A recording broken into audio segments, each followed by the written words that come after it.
Species at risk are ones that are endangered or threatened. You guys know what a striped bass is? This winter, we were introduced to 4 aquatic species at risk that are culturally significant to our people. The Micmac, Blamu, Jigwell, Gadel, and Gomgadamu. NSMDC AAROM visited Eelground, Elsipogtog, Esgenoopetitj, and Metepenagiag schools. And here's what we learned. I was going to review what we were talking about last time we were here. We were talking about species at risk, right? Okay, what's a species? Mammals. Mammals, yeah, bugs.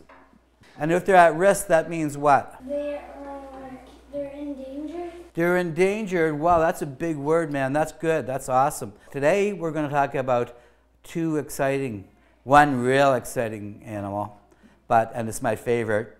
But first, I'm going to talk about the striped bass. This is Red Bank here.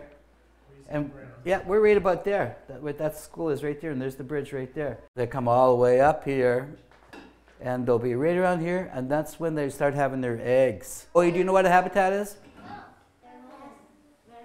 It's a place where they live, yeah. And maybe they go there, maybe they just spend the weekends there. Who knows? What is it called again? The most interesting I learned about today is learning about the striped bass. What's so interesting about striped bass? Well, they have these cool stripes. So these striped bass are in your river here. They're up a little bit further up the Bass River. What do you think was interesting about the bass?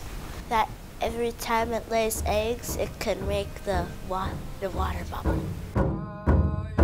In Eelground here, my father and them people, they used to fish bass in wintertime. They used a scoop net about 8 or 10 feet in diameter.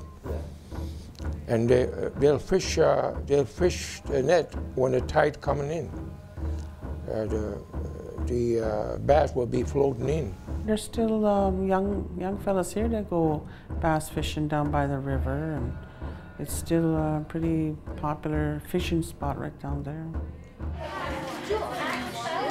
So that eel wouldn't be a very strong one, or very big one. I tell you a weird thing about eels though. They're really, really, really, really tough. And you know why? They're really long and hard to pick up. So also that they can get away from their predators by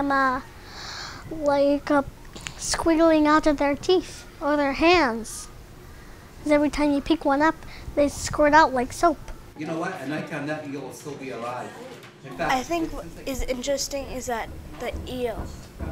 I remember all the awesome pictures you showed us about the eels.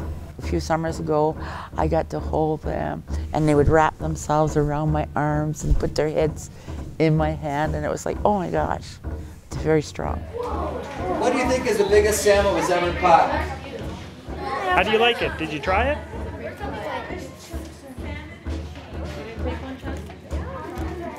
My father was Joseph Augustine. He would fillet the salmon.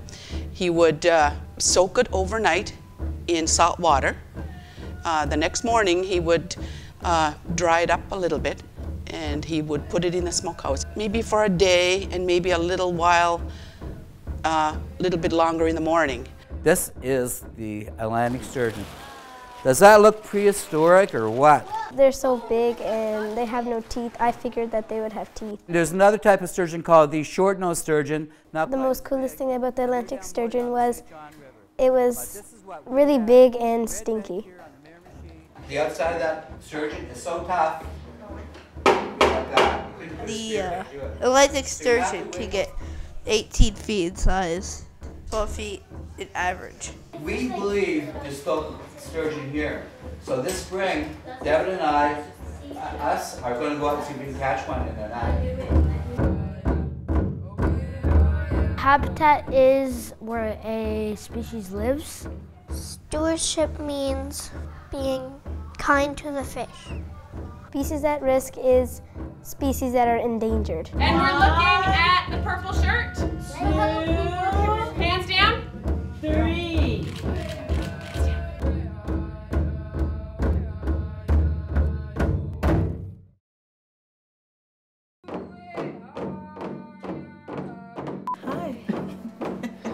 blooper reel going on here.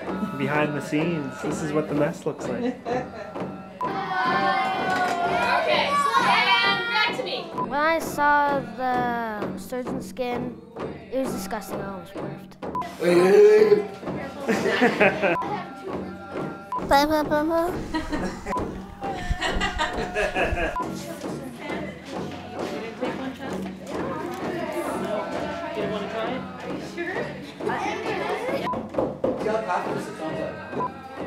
There you go. You're all set to dance.